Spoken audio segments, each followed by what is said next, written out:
కశ్యప్ పటేల్ ని FBI director గా ఆయన చూస్ చేసుకున్నారు, ట్రంప్ చూస్ చేసుకున్నారు. సో కశ్యప్ పటేల్ గురించి మనం చాలా రోజుల నుంచి చర్చిస్తూనే ఉన్నాము. యాక్చువల్లీ సిఐఏకి డైరెక్టర్ అవుతారని అప్పట్లో మాట్లాడారు. బట్ ఎస్, ఇప్పుడు ఆయన FBIకి డైరెక్టర్ గా ఆయనని ఎన్నిక చేస్తున్నట్టుగా ట్రంప్ ప్రకటించడం చూసాం. కశ్యప్ పటేల్ గురించి కొన్ని వివరాలు తెలియజేస్తారా? అండ్ అంతేకాదు, ఇప్పుడు ఎవరెవరైతే డొనాల్డ్ ట్రంప్ కి కష్టకాలంలో వెన్నుదన్నుగా నిలిచారో వాళ్ళందరినీ పిక్ చేసుకుంటున్నారు ట్రంప్.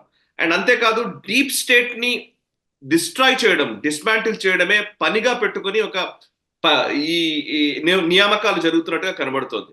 సో కశ్యప్ పటేల్ వ్యవహార శైలి అండ్ కేపబిలిటీస్ వీటి గురించి ఒకసారి వివరిస్తారు.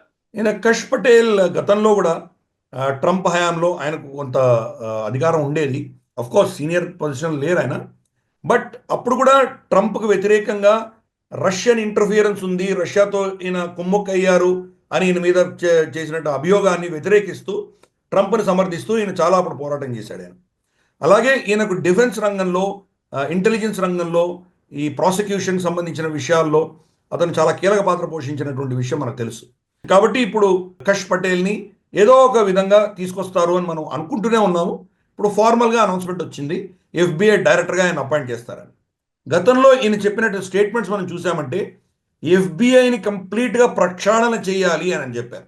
FBIలో ఎలా లీక్ అవుతున్నాయి ఇన్ఫర్మేషన్, సెలెక్టివ్గా ఎలా లీక్ చేస్తున్నారు వీళ్ళు, ఎందుకు వీళ్ళు వీళ్ళనే టార్గెట్ చేస్తున్నారు, వీళ్ళు చేయాల్సింది మన దేశంలో ఉన్నటువంటి క్రైమ్ కావచ్చు, మన దేశానికి వ్యతిరేకంగా జరుగుతున్నటువంటి ఏవైతే ప్రోగ్రామ్స్ ఉన్నాయో వాటిని వీళ్ళు ఇన్వెస్టిగేట్ చేసి వాళ్ళని అరికట్టాలి. కానీ వీళ్ళు చేసేటువంటి పనులేంటి, వీళ్ళు చేసేటువంటి పిచ్చి పనులేంటి, దీనివల్ల మన దేశం యొక్క భద్రత దెబ్బతింటోంది అన్నటువంటి అభిప్రాయం ఉన్నటువంటి వ్యక్తి ఆయన. ఆయన మొదటి రోజు FBIని వాషింగ్టన్ నుంచి నేను తీసేస్తాను అని చెప్పారు. సో ఇప్పుడు చూద్దాం, మరి ఆయన పదవి బాధ్యతలు స్వీకరించగలరా? ముందర ఆయన అపోజ్ చేసేవాళ్ళు రిపబ్లికన్ పార్టీలోనే కూడా ఉంటే మరి ఆయన నామినేషన్ యాక్సెప్ట్ అవుతుందా లేదా, ఇవన్నీ చూడాలి. ఒకవేళ యాక్సెప్ట్ అయితే మరి ఆయన గతంలో చెప్పిన స్టేట్మెంట్ ప్రకారం అటువంటి కార్యక్రమాలు చేస్తారా వేచి చూడాలి మనం. ఎందుకంటే FBI వాషింగ్టన్ డీసీలో ఉంటే కనుక వాషింగ్టన్ డీసీలో ఉన్నటువంటి డీప్ స్టేట్ ఎలా నిర్ణయిస్తే దాన్ని అలా వాళ్ళ చేతిలో పావుగా వాడుకుంటున్నారు. దానికి భిన్నంగా కష్ పటేల్ ఏం చెప్పారంటే, మీరు ఫెడరల్ బ్యూరో ఆఫ్ ఇన్వెస్టిగేషన్ దేశవ్యాప్తంగా వెళ్ళి మీరు ఇన్వెస్టిగేట్ చేయండి.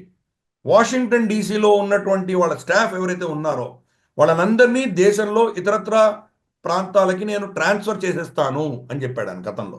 కంప్లీట్గా నేను ప్రక్షాళన చేయాలి, దీని యొక్క ఇన్ఫ్లుయెన్స్ను తగ్గించాలి, ఇది ఎందుకోసం ఏర్పాటు చేసుకున్నామో దాని మీద మాత్రమే వీళ్ళు ఫోకస్ చేయాలి అన్నటువంటి భావజాలం ఉన్నటువంటి వ్యక్తి. మరి డీప్ స్టేట్ ఇతన్ని కౌంటర్ చేయడానికి ఇతని నామినేషన్ కూడా యాక్సెప్ట్ అవ్వకుండా మరి వాళ్ళు ఏమైనా చేయగలరా చూడాలి మనం అది. బట్ ఒకవేళ నామినేట్ అయితే కనుక తప్పకుండా కొన్ని కీలకమైన మార్పులు FBIలో వచ్చేటువంటి అవకాశాలు ఉన్నాయి. ఒక యాంగిల్లో చూస్తే కనుక ఇతను ట్రంప్ అడ్మినిస్ట్రేషన్లో 3వ హిందూ మినిస్టర్గా మనం భావించవచ్చు. వివేక్ రామస్వామి, తులసి గబార్డ్, తర్వాత కష్ పటేల్, 3 హిందువులు దాంట్లో మనం చూస్తున్నాం మనము. ఇది కూడా ఒక రికార్డ్ కిందే మనం భావించాలి. కోర్స్ మనం ప్రతి గ్లోబల్ రౌండప్ కూడా చర్చించుకుంటున్నాము, వాళ్ళు హిందువులు అయినంత మాత్రాన వాళ్ళు భారతదేశాన్ని సపోర్ట్ చేస్తారని మనం అనుకోకర్లేదు. వాళ్ళు అమెరికన్ ఇంట్రెస్ట్ కోసం పనిచేస్తారు వాళ్ళు.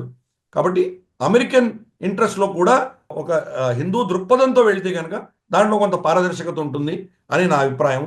కాబట్టి చూద్దాం, కష్ పటేల్ మరి టేక్ ఓవర్ చేసి ఆ దేశంలో కీలక మార్పులు తీసుకొస్తే కనుక ఇప్పుడున్నటువంటి పిచ్చితనం పోయి అది ఒక రెస్పాన్సిబుల్ దేశంగా మరి ఎదుగుతుందో లేదో వేచి చూద్దాం. ఈ వీడియో మీకు నచ్చినట్టయితే లైక్ చేయండి, 10 మందికి షేర్ చేయండి. అలాగే కామెంట్ల రూపంలో మీ అభిప్రాయాలను మాతో పంచుకోండి. Nationalist hub group of channels ను సబ్స్క్రైబ్ చేసుకుని తెలుగునాట జాతీయవాద జర్నలిజాన్ని ప్రోత్సహించండి. ఈ వీడియో కింద ఉన్న బెల్ ఐకాన్ పై క్లిక్ చేయడం మర్చిపోవద్దు.